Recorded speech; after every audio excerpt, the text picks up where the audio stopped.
You're listening to the Thom Hartmann Program.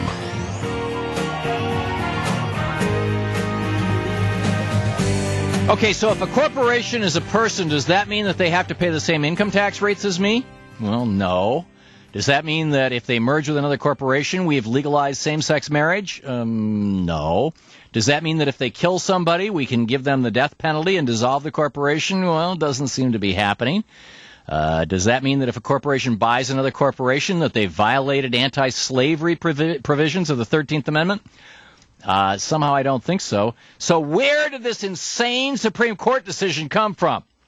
Ralph Nader's with us, an American hero and one of mine as well. Nader.org is website, the guy that I voted for in 2000 for President of the United States. Ralph Nader, welcome to the show. Thank you, Tom. Ralph, your thoughts on Citizens United versus FEC? Well, so much for the conservative judicial doctrine of originalism. The corporation is never mentioned once in our Constitution. And yesterday, again, the Supreme Court, in a 5-4 decision led by the Republican judges, basically said that any corporation can throw any amount of money, millions of dollars, into an independent attack on candidates, national, local, and state. Right. So if you get a developer, for example, in your community, and your state legislator or city council person is fighting it to preserve a neighborhood, that person can be subjected to a massive direct slander by corporations. So it's a very, very radical, in the worst sense of the term, decision. And I think it's so bad it's going to provoke a backlash. I hope so. You know, the Paul Leto is an attorney in Washington State, and he said this is the mirror image of Dred Scott. Dred Scott in 1857 ruled that people are property, specifically African American people, and in this ruling, property became people. Really with a punctuation mark, a loud punctuation mark. Congressman Alan Grayson has submitted 5 pieces of legislation to try to get around this. The businesses should bind their own business act with a 500% corporate excise tax on corporate contributions. The Public Company Responsibility Act, preventing companies from making political contributions as long as they are traded on national exchanges. In other words, using the ability to control, we can still regulate whether or not they're publicly traded. So if you're going to give money to a politician, you can't be on a national exchange. You have to leave the NASDAQ or the New York Stock Exchange or whatever. End political kickbacks. There's a series of them.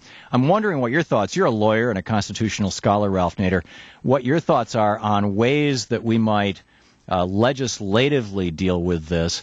And, of course, there's move2amend.org, a move to amend the Constitution to simply say persons means human beings. What's the best way to go after this?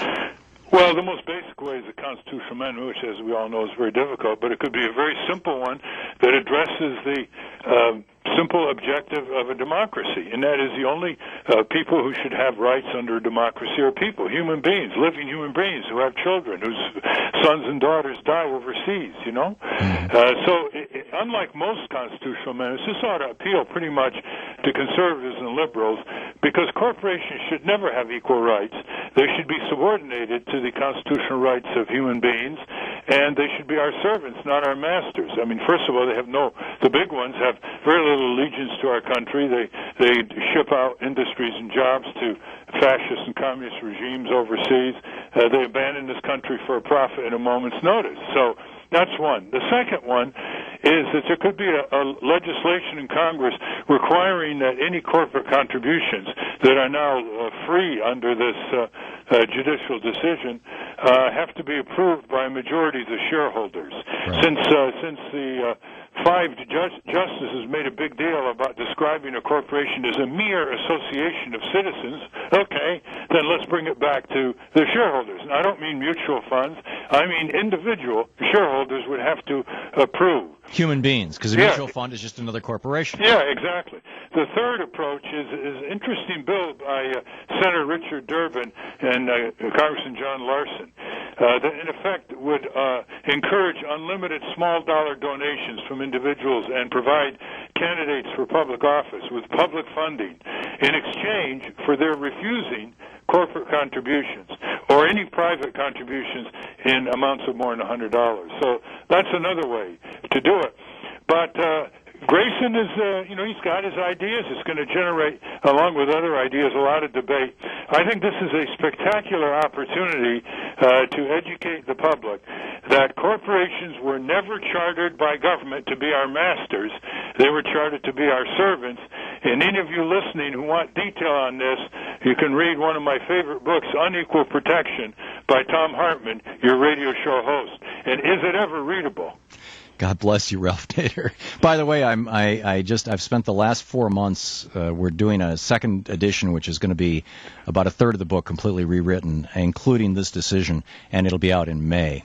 So we've got a whole the key point on unequal protection, as you pointed out in your book, Thom, is how can an artificial entity, we're not talking about corporate employees here, the corporation itself, Pfizer, Citigroup, Bank of America, General Motors, how can a corporation have all the rights under our Constitution that human beings have, plus all the privileges and immunities that corporations have that you folks out there can never have, even if you become billionaires?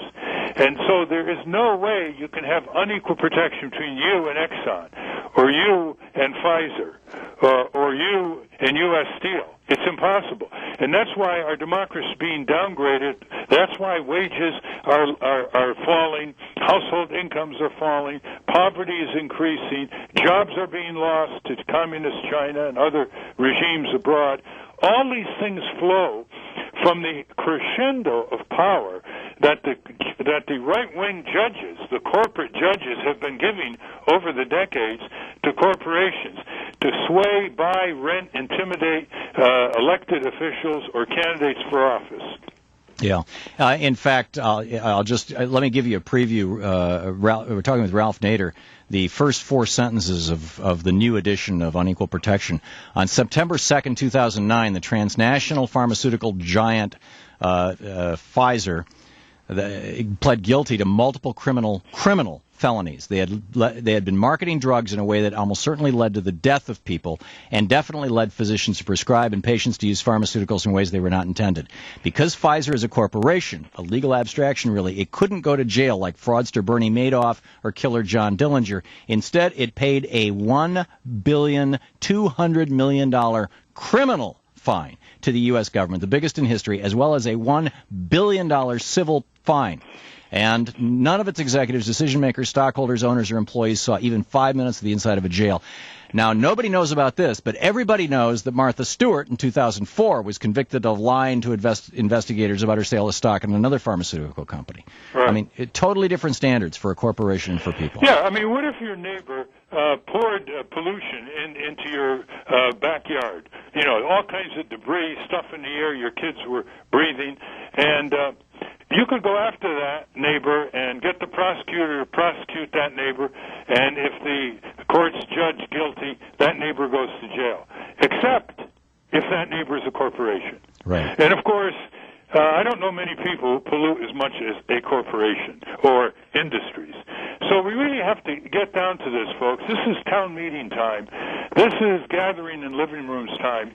This is becoming educated about how these corporations, over the course of our history, were first chartered on a tight leash by legislatures like in Massachusetts and Connecticut during the early textile industry era. And then they began getting away from the legislative charter, away from limited terms, and before you know it, they are dominating our political economy and putting our democracy into the ground. And you're paying for it as a worker, taxpayer, consumer, and investor. Brilliantly said. Ralph Nader, nader.org, the website. Keep up the good fight, sir.